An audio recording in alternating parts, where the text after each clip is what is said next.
Good morning my dear students. Welcome back in our science online class. In previous video we already have learned about the physical changes.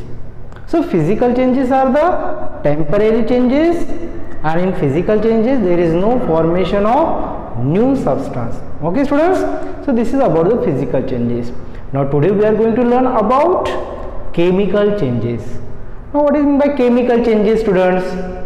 So before starting of chemical changes, I will give one example. See students, sometimes your mother makes curd at home. So how she is going to make the curd at home? Do you know the method? If you don't know, you ask to your mother. Okay, now see here, actually what she does. So she takes first milk and then she adds 2 to 3 drops of curd in it, and next day that whole milk turn into curd. So this is called the setting of curd from milk. So what we can call to this process, students? Setting of curd from milk. So milk is one substance, okay? That substance is going to convert into curd.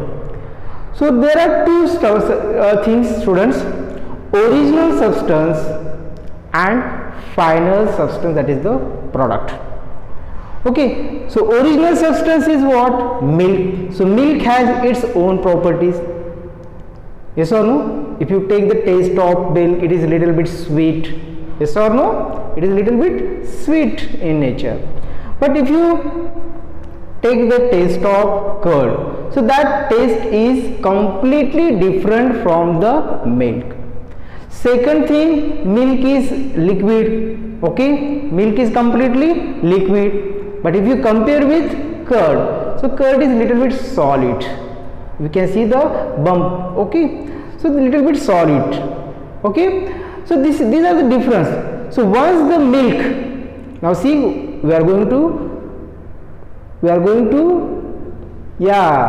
give the definitions now. See students, if once the milk turn into curd, can you bring back that curd again into milk?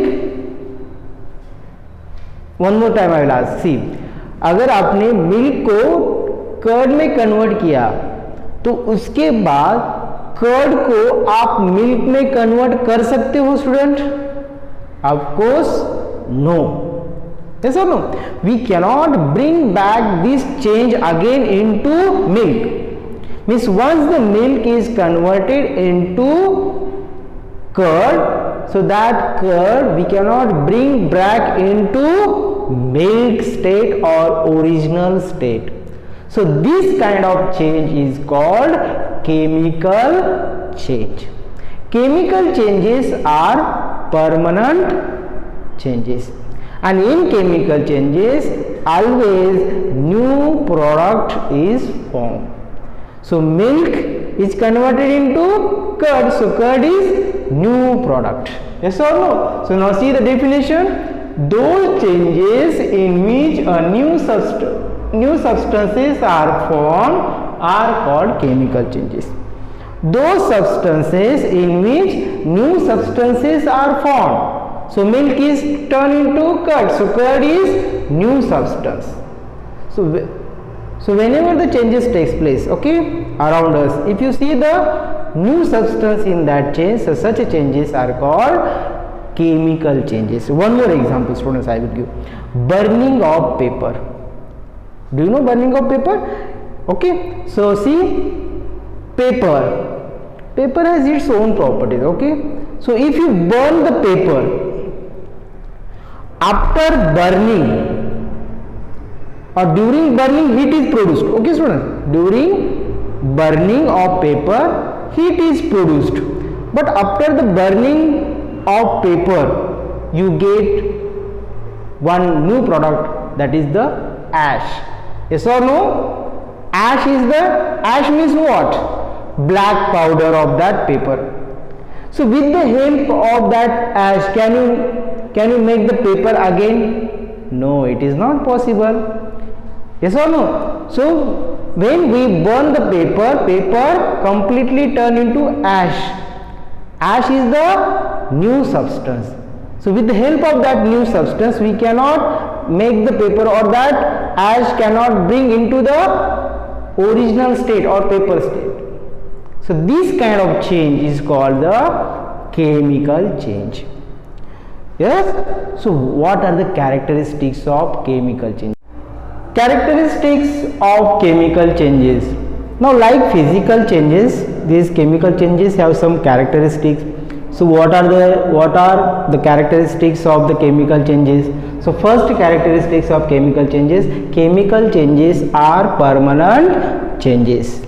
What is the first characteristics? You can add here also, students. Okay, first characteristics, chemical changes are permanent changes, and these changes cannot be reversed back into its original state. Second thing, chemical changes, or during these chemical changes, a lot of heat is absorbed or evolved. Absorbed, gain or loss. Okay. Next thing, one or more new substances are formed in a chemical reaction. How many? One or more new substances are formed in a chemical change. Okay. Second thing, sound. Sound is produced. This is one more characteristic. Sound may be produced in a chemical reaction. Okay. Next, a change in smell may take place in a chemical change. Means smells also sometimes change in a chemical reaction. And this is also very important. A gas may be formed in a chemical change. A gas may be formed in a chemical change. For example, while burning paper, gas is produced, that is the smoke. Yes or no? So this is also one indication, that is a chemical reaction there. Now examples of chemical changes. Now characteristics are over. Now we'll go to the examples. So what are the examples of chemical changes? There are so many examples of chemical changes, students, in your textbook. So few of them I have written here. Remaining you can read, and at least 10 examples you can prepare at home. So what are the examples of chemical change? So first example, burning of wood. Okay, burning of wood is a chemical change. Then cooking of food, photosynthesis process. You know photosynthesis process. So photosynthesis process is also is a chemical change example. Digestion of food, chemical change. Then burning of magnesium ribbon. Okay, it produces light and sound also. This is also an example of chemical change. Rusting of iron. Okay, this is also one chemical change. Neutralization reaction. This is also one chemical change. Okay, baking of bread. That is also chemical change. So these are the examples of chemical changes, students. So I hope you understood what is meant by chemical change, characteristics of chemical changes, and examples. So you prepare all these examples at home. Okay, students. So this is your today's homework. You prepare the definition of chemical change. Along with this definition, you prepare the characteristics of chemical change and any 10 examples of chemical changes. Okay, students. So I hope you understood today's part. Remaining part we will continue in our next video.